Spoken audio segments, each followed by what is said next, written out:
Hey everybody, welcome to the PC Perspective podcast. This is episode number, oh, I'm already scrambling to see what the episode number is. 429, being recorded December 14th, 2016. I'm Allyn Maldonado. I'm Jeremy Hellstrom. I'm Josh Walrath. I'm Sebastian Peak. Ah, we got four people, but none of them are Ryan. Five. Wait, five? Where's that joke's getting old. Oh. So keep moving along. There are 4 lights. There are 4 stars. Okay. Get it? Ryan is attending some family matters, which he will discuss, I'm sure, with you guys next week, probably. And all I will say for the moment is our thoughts are with him. So put it that way. Moving right along. Hey, you can subscribe to our podcast. You know that? You can subscribe to mailing list for our podcast. And we send you a little note. Or in this case, like Ken sends you a little note instead of Ryan. Was that Ken's handiwork? That was Ken. Ken sent that email out this time. Basically, you give us your name, your email. You go to PCPer.com/subscribe, put that information in, and we will send you email blasts before we do live streams or podcasts or anything else that's like, video content for you to check out. And that's about all to say about that. And if you were subscribed to that, you would have seen the AMD stream that we did the other day, which we'll be discussing shortly. Also, we have a Patreon. You can help us by supporting us through Patreon. It kind of helps us, keep the lights on around here and stuff, and pay people. It keeps me employed and off the streets. Yeah, which stuff is like that. Positive for everyone. It keeps Josh wearing a bathrobe in a bathtub in a Vegas hotel. But not because Josh is a modest man. Yes. I've been in worse places in my life. That's true. In a bathrobe. Yes. Or we're not. All right. Josh, can we peek behind the bathrobe for a second, so to speak? Pay no attention. Please tell me you were fully clothed under the bathrobe. Sadly, I was. Oh, okay. All right. Yeah. And obviously, during that time, my flexibility was very bad because it was hard to get out of that bathtub. And I You hadn't need to do some limbered up work yet? on that.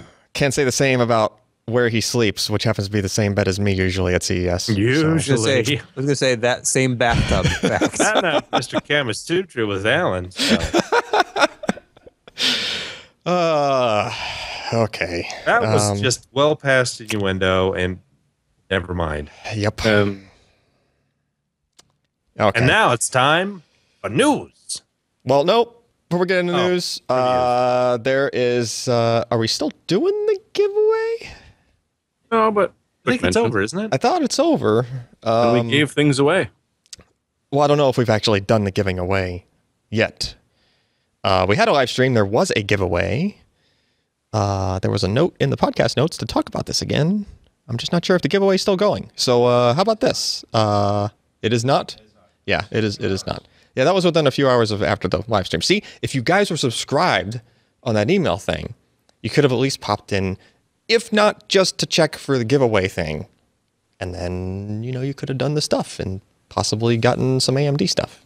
But hey, even if you can't win the card anymore, you can still watch the stream. That is true. There was a lot of interesting things on there on the stream. Is this the only note or link where we're talking about that stream that happened in our show notes? Okay. Yeah, so we did have a live stream. It went like a little over an hour, I think. Yeah. I mean, software's a little dry, but they added some neat things to the I mean, they got rid of Raptor, right? Yeah, Raptor's gone. And they started to introduce some of their own features and functionality, especially, aimed at streaming, which is the ReLive portion. Yep. They've slightly improved performance. I mean, but they don't have any of these, which is kind of nice. They don't have any of these extreme. Well, you can see upwards 20% in certain applications. It's like in between 5 and 7% for most things. And you can see the GCN is well optimized for a large variety of games, and it just kind of works pretty well. Except, when a new game comes, then they drop off a new driver. Yep. Anything else you guys kind of really stuck out with you on the stream? Well, so you got I mean, along with the Raptor stuff being gone and the ReLive stuff was, I mean, their implementation was impressive, right? Like, and their percentages they were quoting were even lower than like 7. It was like 4 to 5 or something like that they were saying for the percent performance hit that you get for using it. And they actually showed that like live on our stream, like had a game running and they were toggling, stuff on and off, and you can see what the frame rate was going to, right? There's obvious, change in what that was. And then what was the other thing called? What was it free? Chill. Yeah, because I'm gonna relive and chill. Yeah, so chill is sort of like frame rate limiting, but it's dynamic and it adjusts with input. So there's a whitelist of games, and I think they had like 30 games on there now, or 20 or something like that. It was, a small handful of games so far. But basically, they dial in, okay, this game has these input methods, and then their driver pays attention to if you have that input present or not. And then within the driver settings, there's a slider for what frame per second would you like this game or this feature to be sitting at when there's no input versus when there is input. So it basically just pays attention to when you're actually doing stuff. Input-wise, as opposed to if it's a kind of a game where you're just kind of like walking around in an environment like a third-person something adventure or whatever kind of thing, where you're strolling around and you spend a lot of time just idling. Potentially, you can get a reasonable amount of power savings by reducing the frame rate. And I think the numbers they were throwing around was like 30%-ish, something like that. Varied from game to game, obviously. And I think they were mostly talking about just the GPU stuff, but there's also a reduction in CPU power draw if you were to look at like the whole system draw. And that I don't see a lot of like performance gamers using that feature, but it's really for what is the generic term for a place where you go to play video games and a bunch of PCs set up and arcade? No, not an arcade. PCs set up, not arcade games set up, but like those LAN center? like those gaming cafe things or whatever you want to call it. LAN center. Is it a LAN center? Okay. So those are places that have a lot of Internet PCs set. cafe. Yeah. McDonald's. They're places that have a lot of PCs set up in a relatively small space, and they actually care somewhat about power consumption. So if they can save like 30, 50 watts per machine in a whole place where everybody's playing those kinds of games, and also like the Mustang Ranch, right? Yeah. And got to save that power. And also, the other key to that was it wasn't that much of a noticeable, it wasn't really adding delay. It was running at a lower frame rate, but it wasn't necessarily adding a bunch of latency.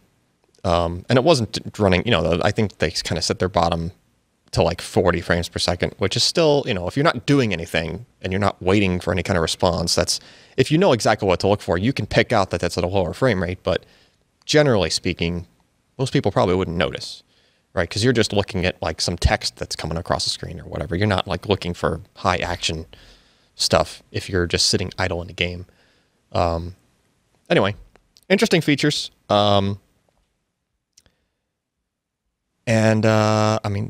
Unless there's anything to add about that one, guys? No?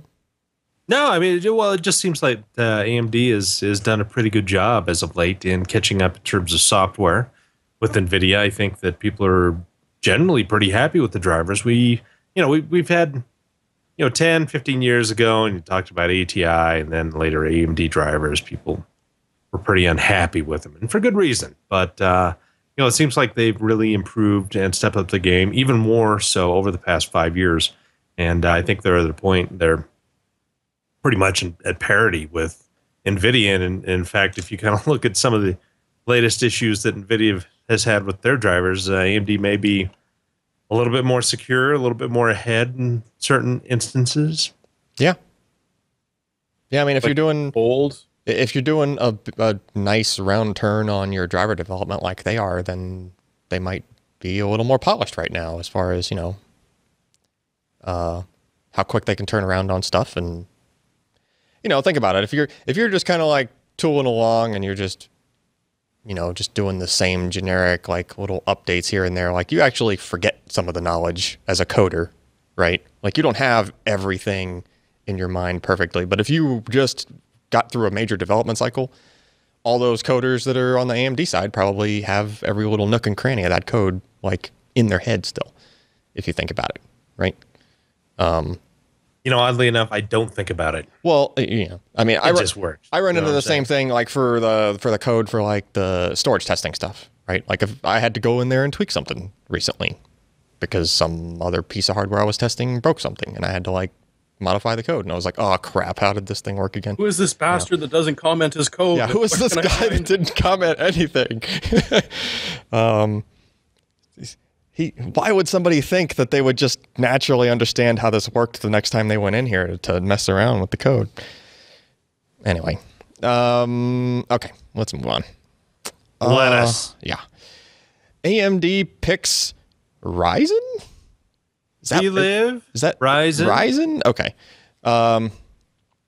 Ryzen to brand Zen CPU.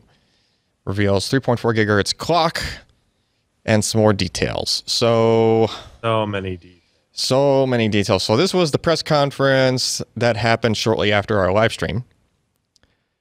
I mean, looks impressive. Yeah. I mean, we've been having Zen leaks and talks at Hot Chips, and so we kind of knew some of the things that were coming. Some of the initial chips that came in, they were running at about 2.8 gigahertz, and in fact, that first major test that we saw against Broadwell E, where both were clocked at 2.8, and they did a rendering program, and they both came out to be about the same speed. People back then were expecting, well, maybe they could tweak the process and the design and metal layers and get it up to maybe 3.2 gigahertz with some boost, maybe up to 3.4, maybe 3.5. And so the first major announcement that they had in this is that they're looking at starting their premium products at about 3.4 gigahertz. So it's about 200 megahertz faster. When you're looking at clock speeds of Broadwell E, it goes from 3.2 gigahertz to with a boost to 3.7. AMD is kind of matching that with an 8-core, 16-thread, high-end processor. We've had leaks. They didn't talk about any specifics other than it's going to be released in Q1 2017. They're very happy with it. We saw two tests, render and what was the other one? They were playing a game. Video transmogrification. Okay. Blender? The render was in Blender. The render was in Blender. Yeah. And then Handbrake. Oh, okay. I didn't see the Handbrake part. I did see the Blender part. Yeah. And so it performed very well as compared to the Broadwell E being unlocked and featuring boost in certain of these circumstances. It's a big step up, obviously. They're running on a 14 nanometer process. They didn't go over a lot of these basics that I'm talking about, but they're going to be using global foundries for their 14 nanometer. And it seems that being able to run at 3.4 gigahertz and above with overclocking that hits 4.2 gigahertz apparently quite easily. These are going to be very, very positive things. They've really focused on IPC. Previously, they talked about a 40% increase in IPC from previous. And during this, Lisa Su said they exceeded that. So when we're talking about per thread performance, as well as going to 8 cores and 16 threads, it looks like it's going to be a pretty solid processor. Now, what we haven't nailed down, of course, is price and availability. We don't know what kind of numbers it's going to be out in. We don't know how much it's going to cost. The product that they were comparing it to, the i7-6900K, is that correct? I think so. Okay. It's an $1,100 part. There have been some leaks and rumors that their top end is going to be around $500 for AMD, and they're going to go down from there. They're looking, they didn't talk about any other specific SKUs. A lot of these were just rumors of a 4-core, 8-thread chip, a 6-core, 12-core chip, and then the full 8-core, 16-thread chips. And so it looks like there's going to be 4 to 6 different products depending on core counts and speeds. But a lot of people are kind of excited about the idea of a 4-core, 8-thread for about $150 that would match around a 6700K in performance. So they went into more detail about some of the internal things with clocking power, how they're implementing this with thermal sensors all around, voltage sensors all around, is to be able to really look at the workload and adjust the performance of the part. Not just like, hey, if we've got 2 threads going, we can clock this up to 3.8, but if we've got 4, we've got to take that down to 3.6. It really is going to take a good look at the chip itself, and each chip, when it comes out of fabrication, is going to be really individual in how it performs. There's going to be some positives and negatives to any kind of chip just because of variance in the manufacturing process. So you could get a really super core, something that was cut out of the middle of the wafer where the optics were the best when they went to the litho stage. You can get something in the edge that's not as great, and you're going to see some differences in base clock and boost clocks there, but they're saying that the very minimum is, of course, going to be 3.4. So that's a good thing for AMD. They had the SenseMe. Let me double check.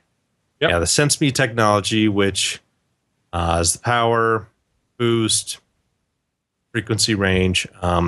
They talked a little bit about the neural net prediction and smart prefetch, which is kind of funny.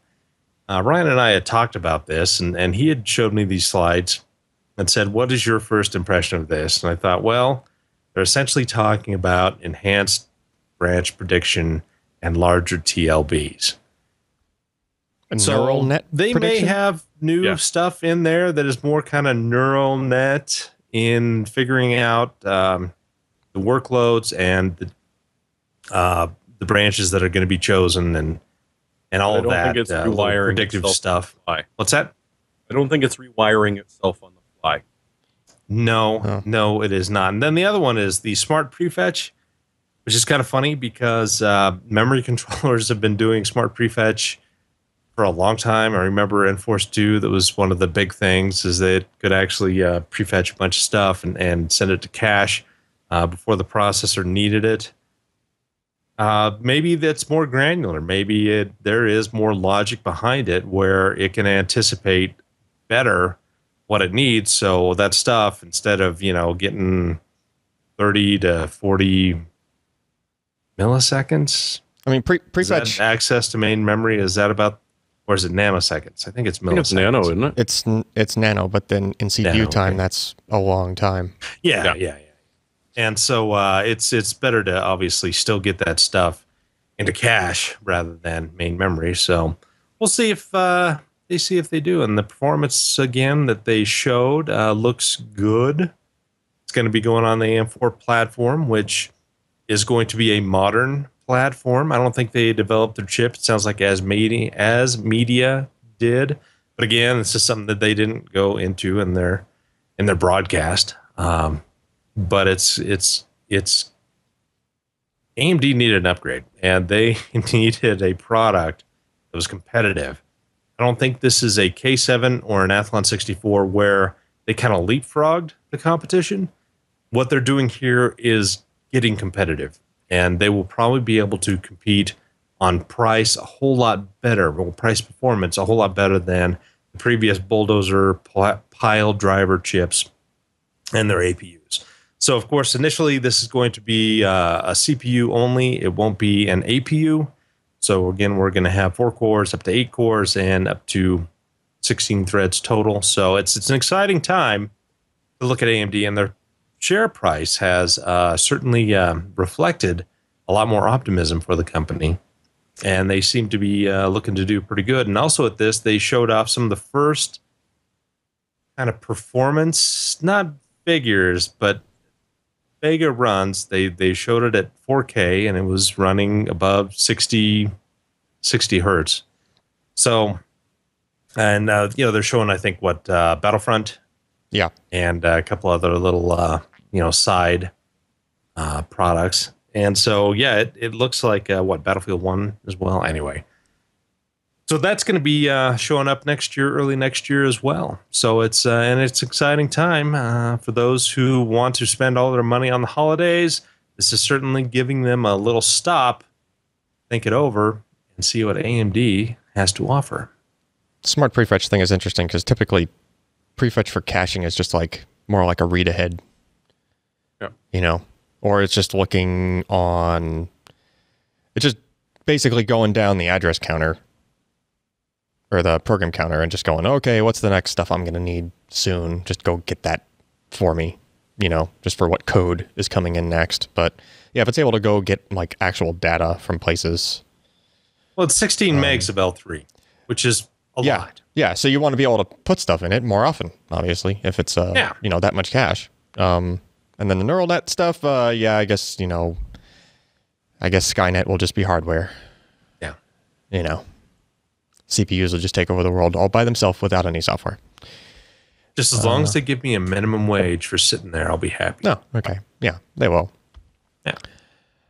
All right.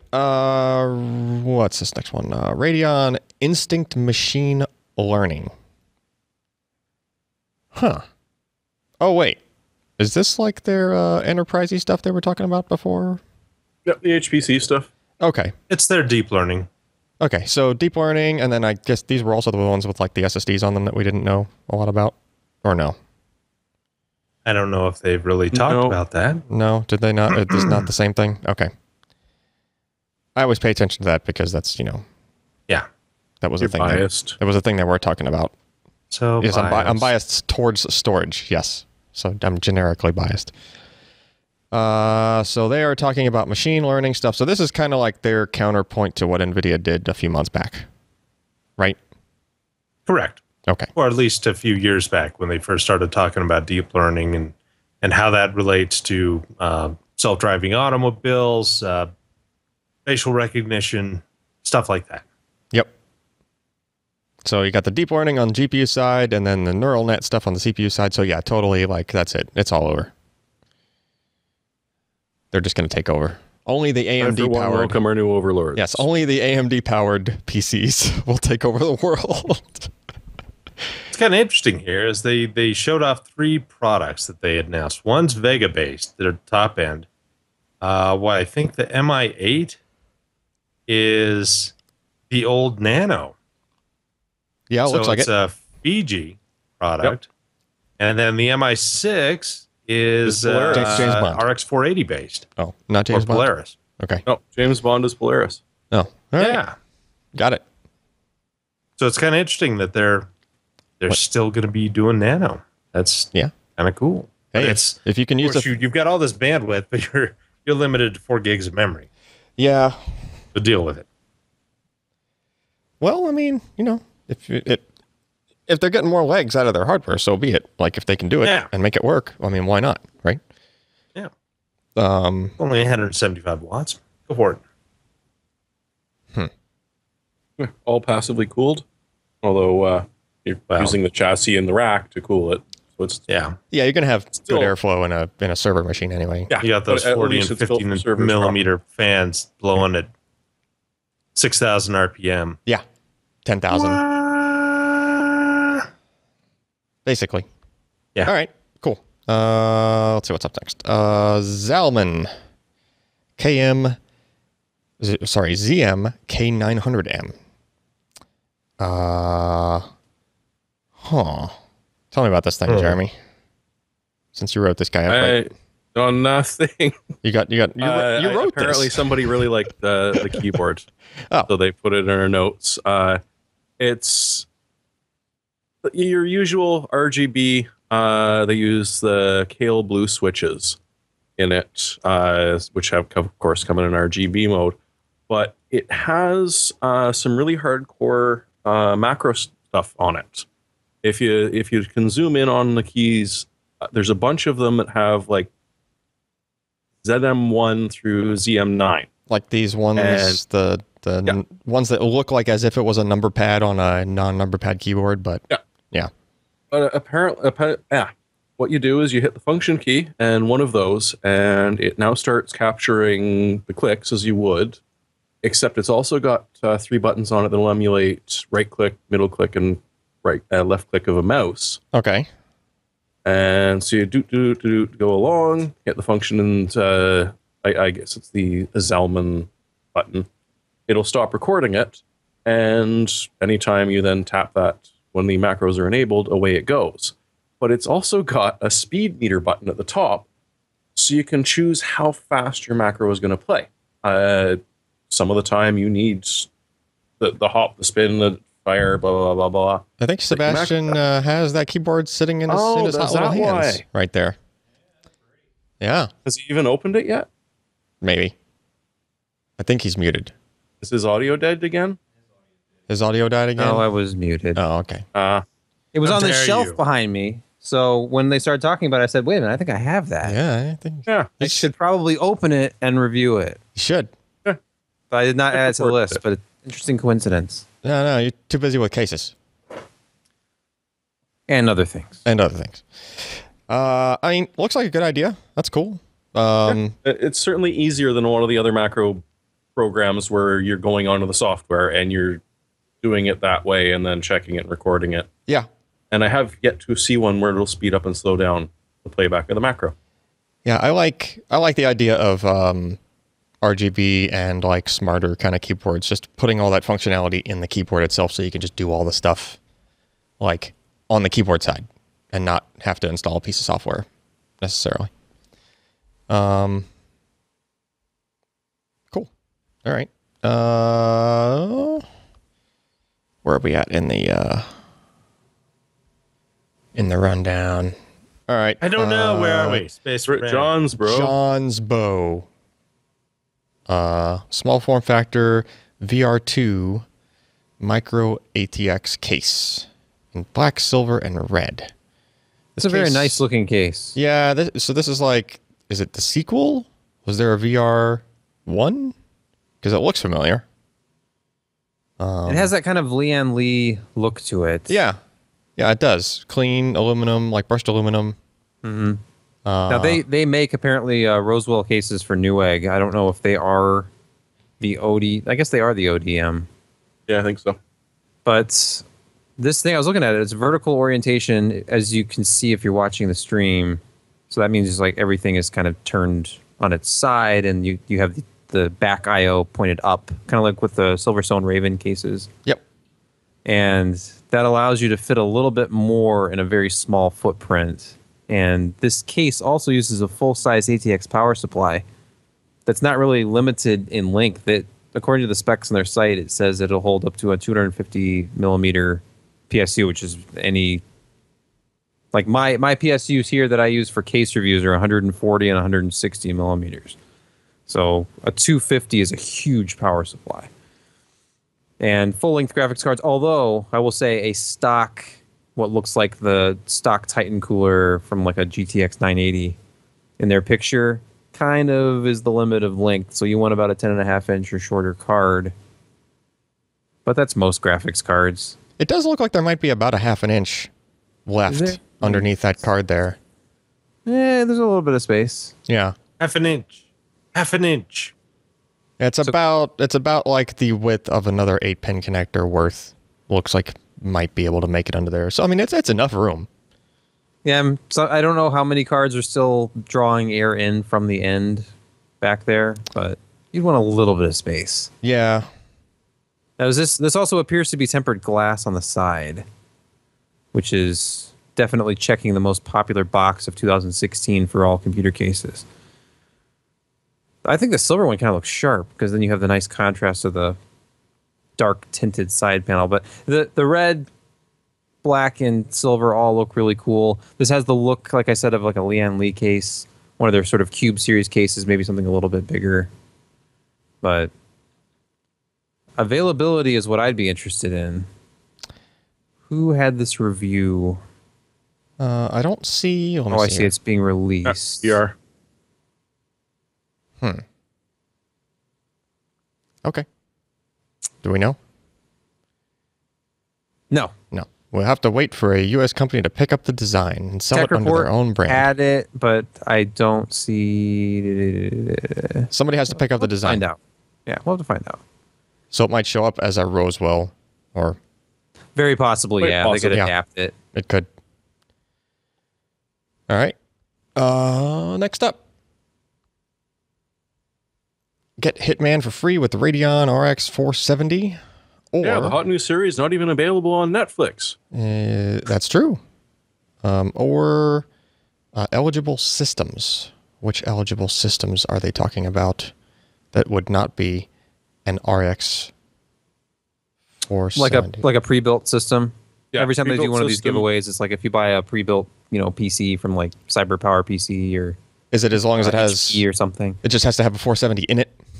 And an FX 8370, 50, or 6350. Oh, okay. So, it's got to be an AMD-based system, shockingly. But apart from that, boom, away you go. Yeah. You can have the first season of Hitman, because apparently that's how we release games now. Seasons. But for free, hey?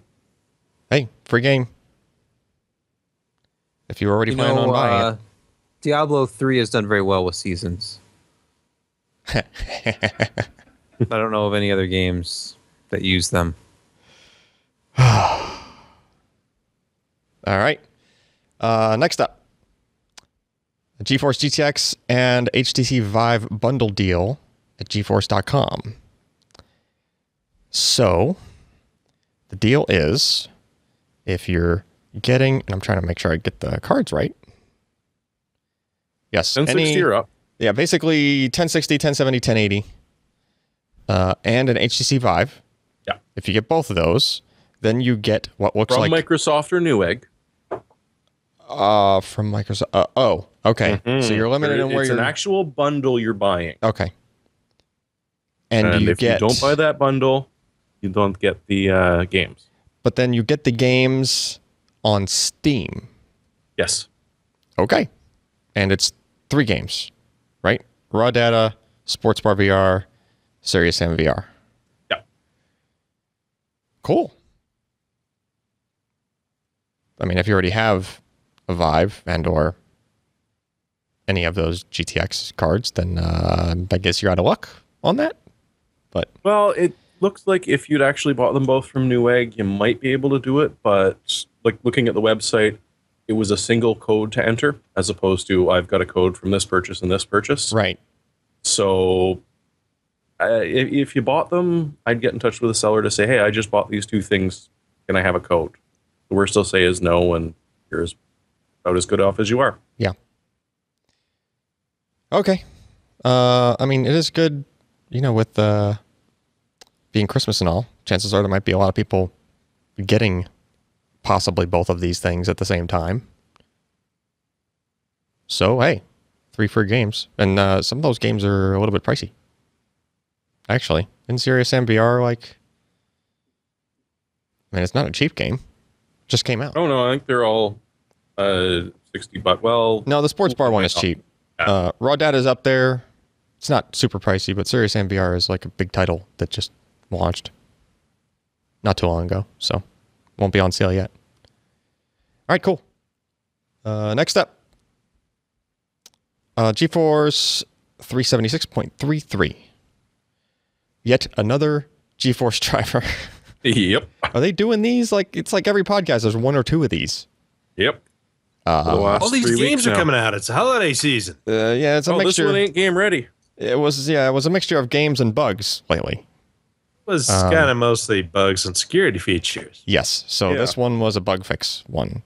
And they fixed the folding and home bug.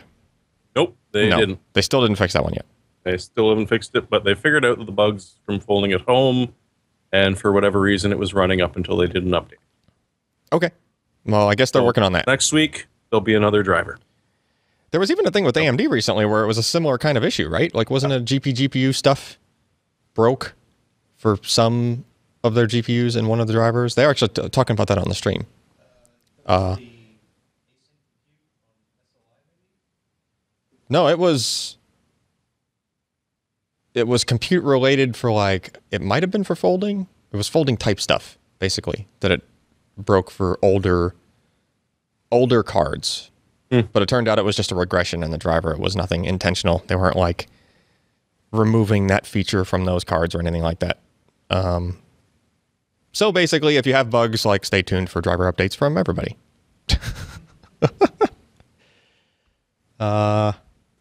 Next up. Oh, Sebastian. Sebastian has a post. Hey, should I unmute my microphone? You should. You should unmute the microphone. And you should reach behind you and pull this one out as well. Uh-huh. Yeah, LG, obviously, they always send me their new stuff to check out before CES.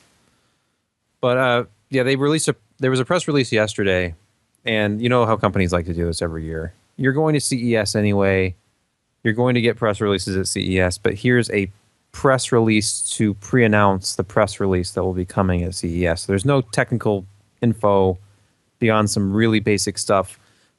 And there was more than one monitor in this press release, and you can follow the link in the post if you want to read all about it. But the big news is that they're going to have a 32-inch HDR monitor. HDR requires it to be 4K resolution, so it's 4K. It's an LG monitor, so at first I was like, are they using IPS? And yes, they're using IPS. That's LG's thing. IPS and OLED, basically. So on the LCD side, it's IPS. And that's kind of interesting because IPS, it's difficult to implement HDR with that technology because IPS does not really do black levels. It does near black very well, but true black with an IPS panel was only accomplished by LG a few years ago with their Infinia series TVs, and it used a very advanced local dimming backlight system, which I doubt this will have. So there's two different standards of HDR in TVs anyway. When you're talking about the certification process, so HDR premium certification for an LCD panel is that it has to be able to output 1,000 nits of brightness, and that has to be accompanied by a minimum of 0.5 nits or darker for the blacks. And 0.5 nits, not that spectacular. Very, very good with any kind of ambient lighting. It'll look black. The opposite side of it is OLED, where you have virtually zero black level allowed, and then a brightness of like 540 nits because they can't get as bright. But this monitor, since it's not OLED, I imagine is going to be in that first category where it'll be 1,000 nits. Does not specify this, so it does not also have to have the premium certification because it's not a television. So they could be doing their own thing. Yeah, 1,000 nits on a desktop panel sitting right in front of you would be painful. Yeah, and that is like... You get a nice suntan. Yeah, you'd be like staring at the sun, basically. Do not watch the movie Sunshine in HDR.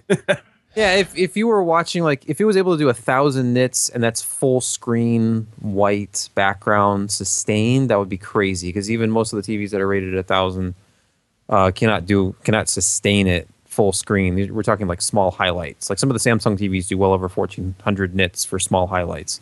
But then if you do like peak sustained brightness, they start to drop down into the hundreds. Right. But it does make a huge difference to have very bright highlights when you're looking at some HDR content, like, you know, nightlife. You know, they show like Chicago at night and it's like pitch black, but you can see like the cars and the windows and the signs are super bright. So some of that stuff looks really amazing on the demos, but what is impressive here is 95% of P3 color space. Yeah, that's the thing. Like HDR, I don't know how many people fully understand it. There's more than one standard. First of all, there's HDR10, which is the most common one because it's free to implement. It's like an open standard. This is like the FreeSync G-Sync thing a little bit, because the other standard is Dolby Vision, which requires hardware and licensing, kind of like G-Sync. So if you don't have Dolby Vision baked in from the beginning, then you're never going to get it. You can't get it with a firmware update later on. So almost everything that we've seen so far has been HDR10. The only TV set that I know of with Dolby Vision even in it is LG's OLED sets. Yep. None of the LCDs I've seen have anything but HDR10, and only the new like Oppo Blu-ray player that's coming out next year will even have Dolby Vision. Everything so far has just been HDR10. But the HDR10 metadata that comes along with the video stream can tell the display to go into the wider gamut mode, which is that DCI-P3. So you're getting a greatly expanded range of colors, and you're also getting a much wider dynamic range as far as your brightness to your darkness. So when a panel implements it well, you get something where the blacks get really, really dark, the highlights get really, really bright, and everything in between is just rich, rich color because the panels are required to be a 10-bit panel, whereas standard, Blu-ray HD content is 8-bit, so significantly increased color gamut, and that 95% is impressive. LG has already been doing this, though. Like, if you looked at their, I don't remember the branding, I think it's Ultrafine, those panels that they are releasing in conjunction with Apple, where they basically take the 21.5-inch 4K panel they already make for Apple and the 27-inch 5K panel, and they put them in their own casing. But those displays they make for Apple already have the RGB-G backlighting system that can output, I think it's like 97% DCI-P3. Yeah. So the thing to just kind of make this easier for people to get about this is think about how LCDs used to be, where the majority of your regular run-of-the-mill panels were 70-something or 80% of not P3 color space or anything like that, but just like the regular NTSC. Just like regular sRGB. Yeah, regular sRGB. And then eventually you got panels that were wider color space and would get up to the high 90% or maybe even 100% of that color space. But that color space is just a smaller triangle in the center of some larger triangles, which are things like P3, which basically means that your reds, greens, and blues just get deeper into those colors. Even more of a pure red, green, blue, any of those colors than what you were previously used to with your previous 100% RGB displays, basically. So you can have a panel that says it's HDR10. That just means that it can go into an HDR mode and it could do 10-bit color, but that does not mean that it's not the same as how much of the color space it can do. There's plenty of TVs out there that are, I think, like in the 80% or something of a P3 color space, or even the 70% of the color space. They're still HDR sets. They still have all that branding on them, but you're not getting that much of the color space. So this panel is actually a pretty dang high number as far as how much of the P3 color space it can support. Yeah, that's why I brought up the premium certification thing, because what you're saying is correct, that you can be HDR as long as you support the dynamic range as far as brightness. Yep. Black levels and the high brightness, but it also has to be a 10-bit panel. Yep. But it doesn't necessarily mean that the backlighting system is providing you with a lot of how deep the colors are. Range, right? Yeah. Yeah. That's where the premium certification comes in for TVs, where it does have to meet that 90+% standard. In the news post I wrote, I linked to a site that has a pretty good kind of basic rundown about what the premium certification is in very easy terms. And for them to be coming out and saying right off the bat, hey, this has 95% DCI-P3, check. This has HDR10, check. That means even without them going into details, we know that it's going to have a high dynamic range. It's going to support the HDR10 metadata, so it's going to be able to play back that content from a UHD Blu-ray player. Not that there are any for a PC. Zero. That's true.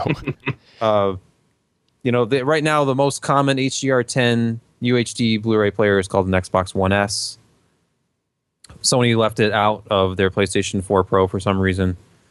And there's a couple players out there. Considering that they were the ones who pushed Blu-ray back in PS3 time. Yeah. But this panel, I have no idea what they're doing with that. This panel is going to be more for like people editing that content. There are some games. Shadow Warrior 2, I think, is the one. Has an HDR mode. Yeah, it's the first one with HDR. That was back in October it came out. There will be more games in HDR. When you see HDR demos on a really good set, kind of is mind-boggling. Partly because you never the content, knew what you were missing. Yeah, if you manually change the color space to like the Rec 709, the standard, broadcast TV color space on one of these TVs, it starts to look super washed out when you're used to looking at it in that high gamut DCI-P3 color mode. Right. It even takes normal content and just saturates the hell out of it. But if you're looking at something that was actually programmed, like was mastered at these higher standards where they knew they had 1,000 nits for the peak brightness for little, the stars shining or the sunrise coming up, and they knew they was going to have the dark black levels, and they adjusted their sort of shadow brightness based on that. The stuff starts to look amazing. Plus, it has just ridiculous, like vibrant blues and reds and greens. Mm-hmm. So Samsung's TVs and the OLEDs from LG looked phenomenal with some 10-bit HDR content running on them. Yeah, that's the other thing that's confusing. That's going to be confusing to people moving forward. Like an average Joe that gets this panel, plugs it in their PC, and gets it into that mode, but doesn't necessarily like have their color spaces set up properly. Like everything's going to be super saturated. Oh yeah, I've installed Windows 8 on a 27-inch iMac, like one of the Retina ones that uses a 95 or whatever percent DCI-P3 panel, and Windows doesn't really account for. Yeah, it doesn't know. So it just goes into this. I was staring at it, just the default background, and like looking around on the start screen, and just like amazed because I was seeing like the most vibrant reds and greens I'd ever seen on a computer before. Sebastian thought he was high. Yeah, because if you look at it running Mac OS, it just looks like whatever. It's an iMac. Who cares? And then you go into Windows, and it just uses the full color gamut. Because Apple tries to differentiate.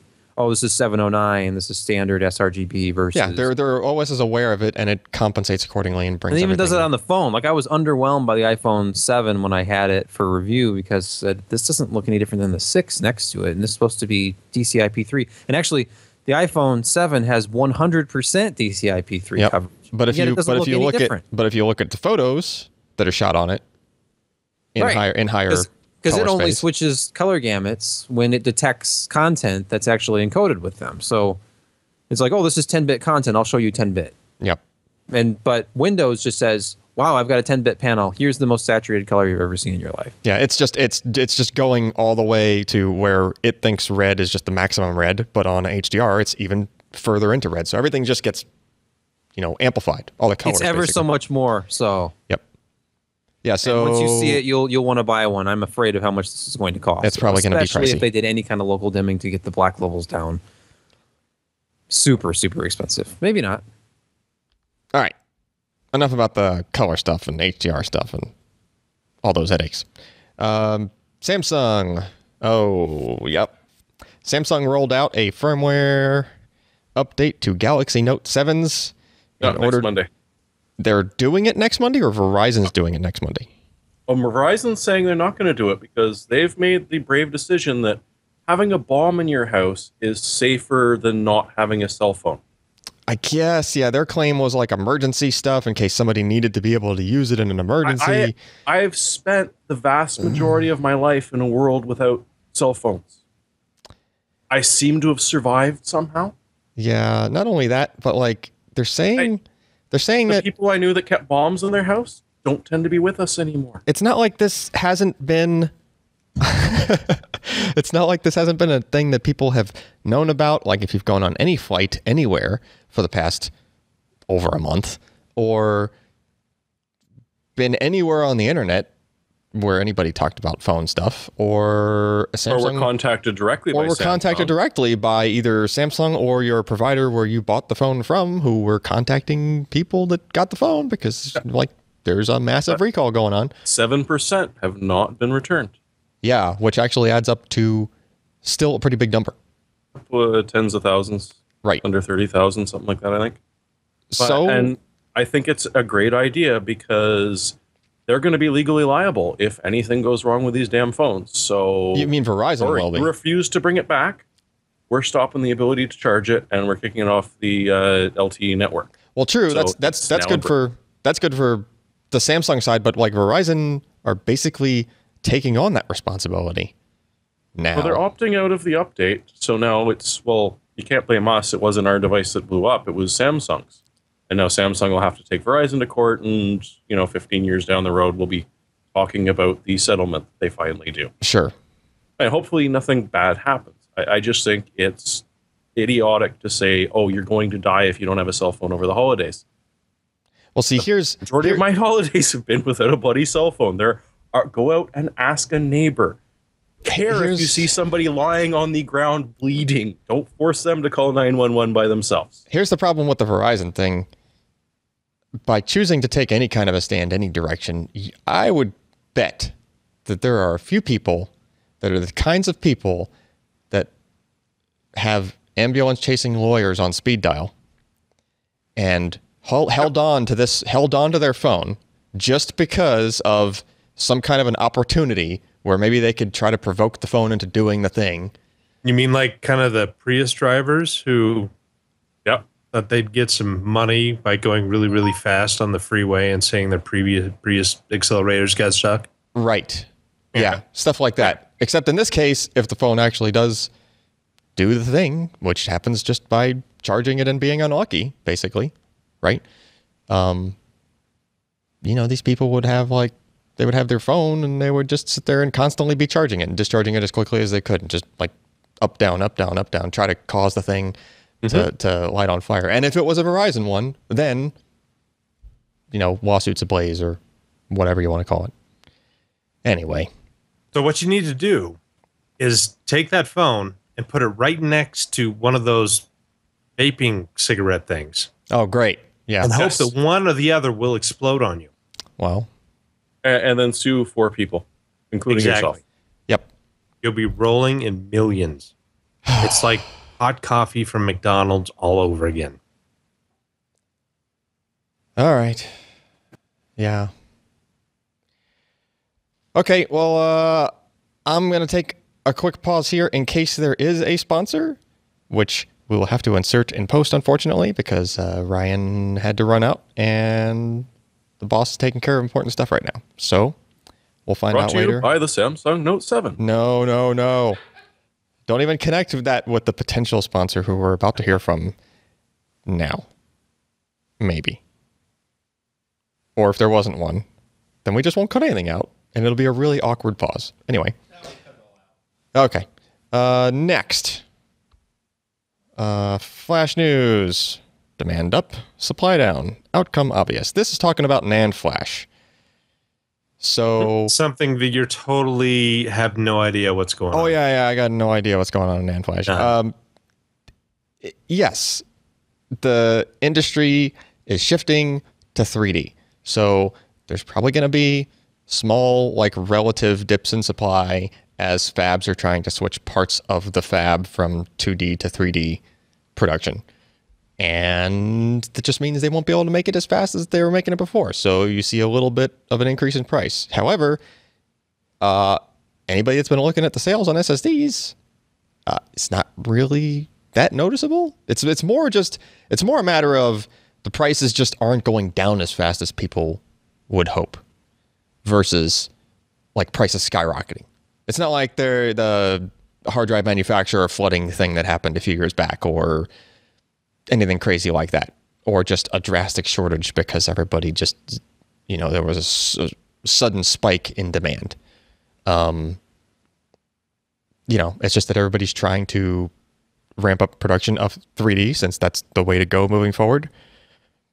And you just see a little bit of a, you don't see as... So essentially you're talking about somebody's making a mountain out of a molehill. A couple of sites have... Oh, yeah. The one I linked to is just, you expect to see about 10% increase on brand new flash, or at least not a decrease. Right. And for memory cards, it'll probably be a little bit bigger. Cope. Yeah. But some sites are like, oh God, it's the end of the world. You're never going to be able to get one again. It's not going to be that noticeable of a thing. It just, the prices might just bounce back to their normal prices a little faster after the holiday season. Yeah. Basically. I'm sure they will still continue to go down overall as 2017 progresses. Just might have a little bump at the beginning. Now, we might be wrong, but I mean, that's probably the way it's going to go. I doubt all of the flash makers on the planet are suddenly just caught off guard and not able to transition to 3D properly, since like some of them are already doing it and have done it for a while now. Like Samsung and Intel and Micron and Toshiba. Basically all the NAND. just saying. Just basically named them all off. Oh yeah, SanDisk / Western Digital, who probably are still making their transition because I haven't seen any SSDs with 3D come out of them yet. We've talked about it. Anyway. Next, is this the last one? It's the last one. Last and absolutely most definitely not least, Doom removed their DRM. The de novo DRM. I didn't run into any DRM issues with Doom. I mean, there have been games where I have run into DRM issues, even though I had bought the game. Doom was not one of them, thank goodness. But a lot of people don't like DRM stuff and the possible side effects of what happens with them. However, this seems pretty early. This game is not that old. And yet, this DRM has now been patched out of Doom. And Ken was telling me, although is this in the post or was this just you telling me this, Ken? About some supposed thing where if de novo's DRM is cracked within X number of months after being rolled out in a game, then the vendor has the option to patch it out and receive a refund of like what their license was. That could be what happened here. I'm not sure exactly what the details are, but it kind of makes sense. If that is a thing, then that might be what they decided to do. Because, you know, I mean, if game's been out for a while, the sales are already probably starting to taper off on it. And if there was a reason, any way to, you know, get your money back for some spendy DRM stuff that you probably don't want in the game long term anyway, just to make sure you have platform compatibility and like don't have to keep supporting. It just adds complexity to your patches, right? Like you have to patch your game not only for compatibility with other OS updates and other things that might break compatibility with your game, like you also have to patch it for this extra piece that you have to insert. In other words, your DRM, you know, that you had to add to the game. So cool. I like that you don't have to worry about DRM. Especially me, I always bring this stupid thing up when it comes to DRM, but you know, like the guys in the Navy can now play this game out at sea without signing into Steam, or just they don't have internet. So like, you know, guys on a sub. Well, what is it?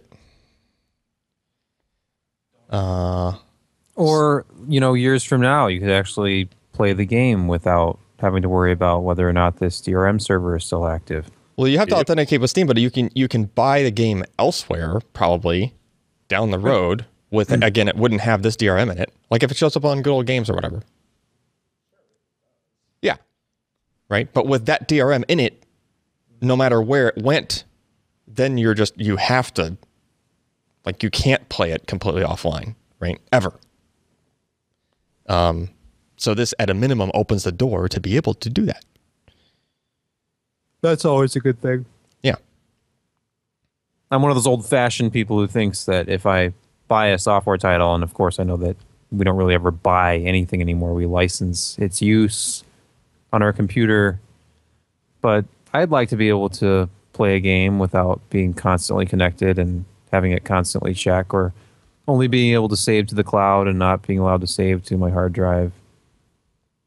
Things like that. id Software is pretty good about like their older games as they move forward.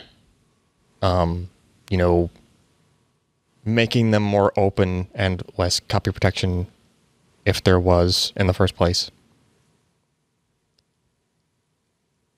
All right.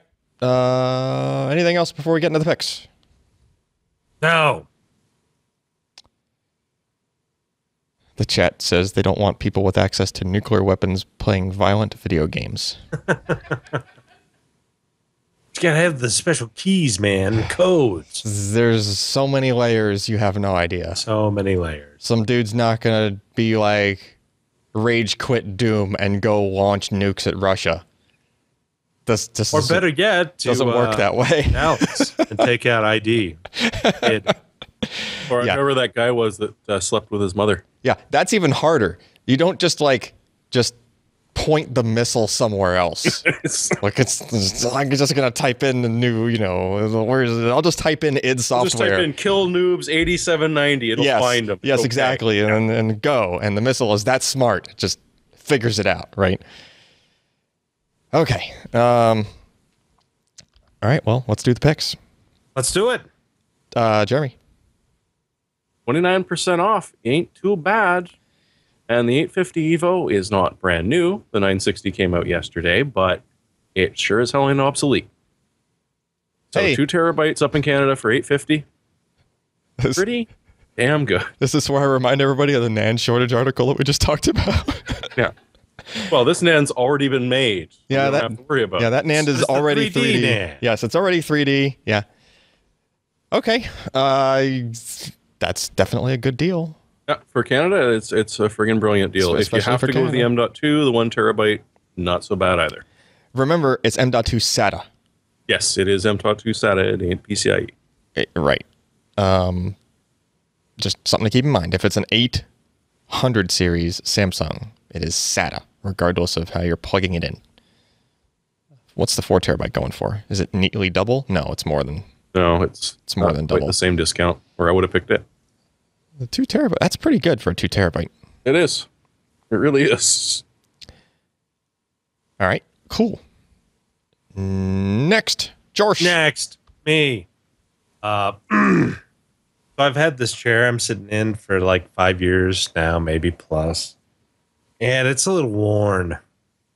So I stumbled across this one on Newegg. It's for sale, like $150 off. And it looks like a pretty good deal. It's it's not DX Racer. It's not the AK Racing, I think, that Ryan reviewed. It's a little bit more subtle. It's black with some blue stitching. It's a better ventilated PU leather, which of course is not real leather, but close enough for business. And you could tell this is hard. Go ahead. You could tell this is definitely actually a real racing seat adapted to a chair, and especially since this one has the holes for 5-point harness. Well, all of them pretty much to go through. I mean, that's just a stylistic thing. So yeah, it's if you look through the pictures, you'll see that the actual mounting and mechanism is different. A lot of the other inexpensive racers just has the post that goes up right in the middle. This has that kind of cantilevered swinging thing. Oh, nice. Instead. Yeah, it is a like a higher grade. Yes. And for $289, it doesn't look too shabby. Right. That is a good price for that chair. I never use armrests, so having those kind of faux plastic rubbery things doesn't bother me. Are they claiming like memory foam or anything for the padding? No. Oh, but it's got stinky leather. Well, sure. It's PU leather, baby. Yeah. Some of them have like real thin layer of memory foam in there. But I think it looks like and it's designed in Germany. Huh. So it's made of emissions are crap. in parts. I might breaks down. I might pick this chair up. That's pretty cheap. I want tomorrow. Get my bonus tomorrow, man. And I'm going to the liquor store. Congrats.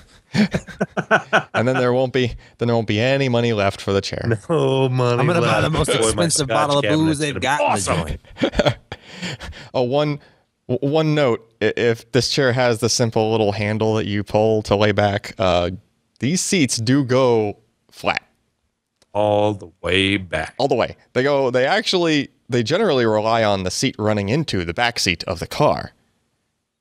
So just be careful. It's like if you go to do that, like Ryan did when he first got his chair, he's like, this goes back surprisingly far. And like, oh, it's the center of mass just shifting further and further back. And I'm just waiting for the legs of the chair to go just right out from under him. It didn't happen somehow. It seemed physically impossible, but yeah, so just be careful. All right. Next is me, I guess. Wait, where's Sebastian's? Underneath you. Sebastian. Okay, got it. Can't you feel it? All right, so Sexist. this drone right here, I've been beating the crap out of for a couple days. Somebody got me this for my birthday, and they have since reduced in price because this is an older model. It's the Dromida Ominus. Dromida Ominus? Dromida Ominus. It's an evil-looking camel.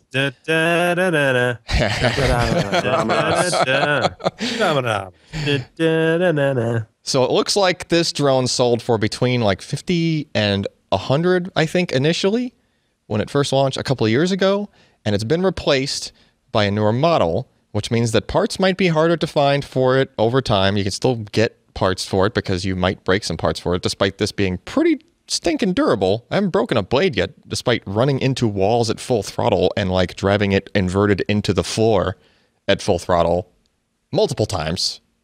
So definitely a good drone to like give your kid as a stocking stuffer, and maybe if your kid wants to learn, like it just seems like a really great one to learn on. $30 right now on Amazon, but the catch is it's a limit of 3 per order, I think, and it's the yellow model, but it's $30. The other model, the other colors, even on Amazon, are $50 right now. So if you're okay with yellow, it's $30 for a drone. High visibility.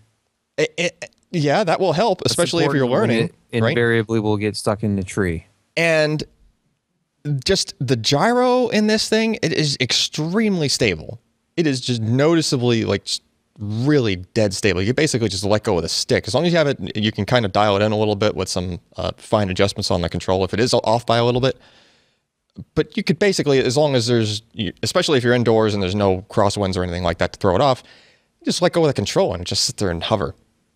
Dead, you have to make sure the throttle, like your height, is dialed in so it'll stay there and not sink or rise, because that's, there is no there's no height feedback on this model or anything that fancy, but just great for learning. And there's different modes. You can put it into rate mode, which is where it's not using the gyro. Like if you tell it to bank right, it just keeps banking right as long as you're holding the stick until you put it back to center, and then it continues to stay banked, right?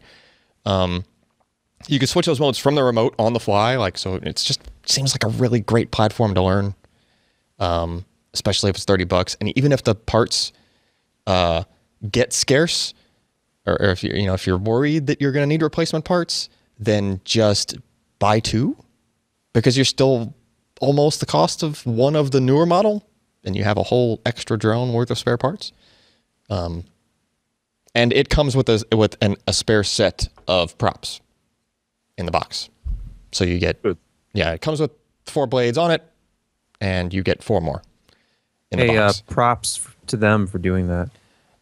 Yeah, they're basically, the idea is it's meant for kind of cutting your teeth on drones. It's not super, super high performance, but it's definitely capable. This one goes pretty quick. Right into walls. Will it take small children's eyes out if you aim it direct properly? I mean, it is a thing. Turnaround's fair play, right? It is Sebastian? a thing with blades that's moving quickly, but it's also like really, really lightweight. I mean, it's hard to show on video, but like it weighs almost nothing. So even I've run it into myself a few times, even with the blades running. And if Allyn can easily lift it, it's got to be lightweight. Look at the ease with which Allyn is just raising this thing over his head. No, but because of its lightweight, I think that's what helps it survive. It's it's pretty durable and flexible and lightweight at the same time, which means that when it does run into something, there's not so much mass behind the impact that's going to start snapping stuff off. So, let's see. Durable, flexible, lightweight, snapping stuff off. Sounds like a certain storage editor we know. Jeez. All right. Let's get to your pick so you can shut up about the drone. Which is already giving me flashbacks. Bloody purple and green. All right. What's this thing? My pick is for a PC game from 1982. Sweet. That I was reading about. It says on 83, Wikipedia. though. It says 83. You know what? Look, it Forget also that says page. World I'm on Warships. the ultimate online resource, wikipedia.com, right now. And it says 1982. Damn it. Okay. This is a Australian-developed game for The Hobbit, and I found a copy of this on eBay actually. I did not buy it, but it was $150. And originally, this game shipped with a copy of the book, so you could read the entire book if you wanted to. But It wouldn't help you play the game. no, this is really interesting because as text-based adventure games go, and the very first one was actually called Adventure, or I think it was the Cavernous Cave Adventure. It was that 1970s text-based game that started the whole genre off. This came later. The developers were fans of that game and that genre of game, but this one incorporated, if you had the disc-based versions, like higher quality still images as you played. And the big deal with this game, and I'm going to download it and install it, I've not done it yet, is it had a special parser. Like the game engine itself could parse entire sentences. So you could just write conversationally into it and it would figure out what you were trying to get at. And then tell you that was the wrong thing to do anyways. Yeah. It was one of the first that did this. Yeah, so instead of saying like... So once I typed in, Flask, you blow me where the Pampers is, and it replied, you don't want to know. It could be like, stab Josh viciously in the neck and then steal all of his money. And then if I could, it would do that. Yeah. They called this English, but they spell it with an I. That was their little parser engine. In joke. And apparently the game is huge, and it has a full array of NPCs that have to follow the same rules that you do and are actually interacting with the game along with you. And so I've got to check this out. But it looks like the most advanced text-based game I've ever heard of. It might look... it might be worth firing up an emulator and getting the Commodore version because it might have better color. Oh, you think so? Okay. Yeah.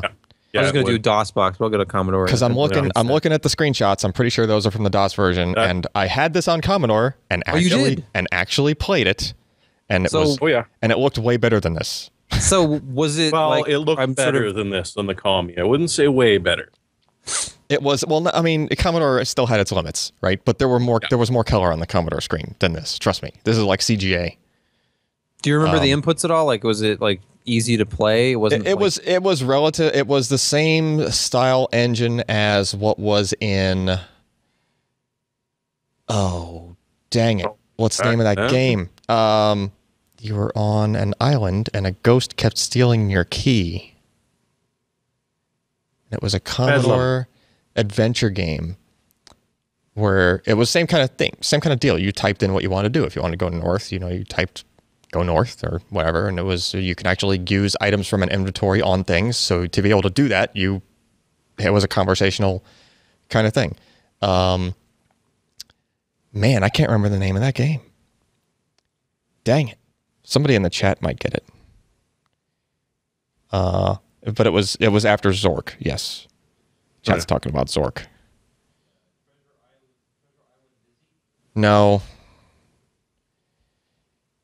I can't. It'll come to me. It had like multiple discs, and you'd hit you'd have to go one direction, and it would say loading for like 30 seconds while it loaded the next. Man, it's right on the tip of my tongue too. So annoying. Missed. No. Yeah. No. No. Ken Griffey Jr.'s Slugfest. I just remember so many Mac games that followed this. Like you went up to a tree and there's a troll in there and he gives you a Bronx cheer. Hold on. I mean, who thinks of these things? I have your key, is what the ghost would say. Yeah. Googling always enhances podcasts. Yeah, so let's just Anyway, move along, shall we? Yeah, it's not even showing up in Google search results. Man, that's how obscure it is. It was a popular game.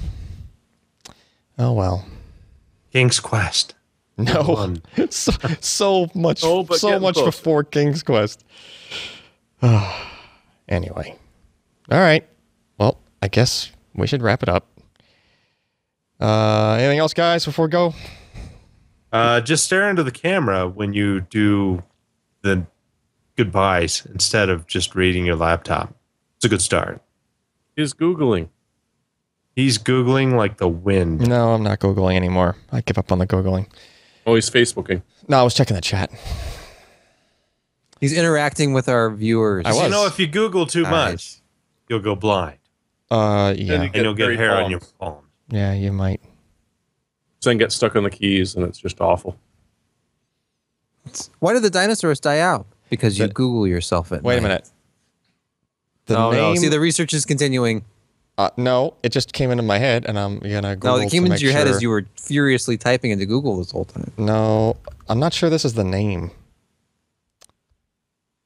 I'm pretty sure it was Death in the Caribbean, but even that's not showing up as anything. Oh, Death in the Caribbean Classic Adventure Solution. Man, this game is so old. Holy crap! That's the game. This is the series walkthrough. of text. That's the walkthrough. Yeah, But is this a pen and paper game? So then you can tell like this was conversational because you could say get key and like. Well, that was how they originally were. Like you'd have to give a plug hole specific with command. what? Yeah. Anyway, all right. I give up. Ghosts and Goblins. No chat. It's not Ghosts Well, and it was Goblins. on the Commie 64. Hey, That's how do you true. know it wasn't, Allyn? Ghosts and Goblins on the Commodore 64, in my Okay. opinion, was even better than the Nintendo version. And Montezuma's Revenge was even better on the Commodore 64 than it was on the Nintendo version. It was almost unplayable on Nintendo compared to Commodore. Anyway. And don't get us started on the Amiga. Yeah, actually, I didn't have an Amiga, but I knew plenty of fanboys. Oh, yeah. Anyway, let's wrap it up. I'm Alan Mamatano. Let's. I'm Jeremy Hellstrom. I'm Joshua Walrath. I'm Sebastian Peak. Sorry for opening up that can of worms about text-based games. Oh, yeah. Yeah. Thanks, everybody, for joining us, and we'll be back next week, hopefully with Ryan. Goodbye. Watch out for grooves. If you enjoyed this content, consider supporting in-depth technical content by contributing at patreon.com/PCPer.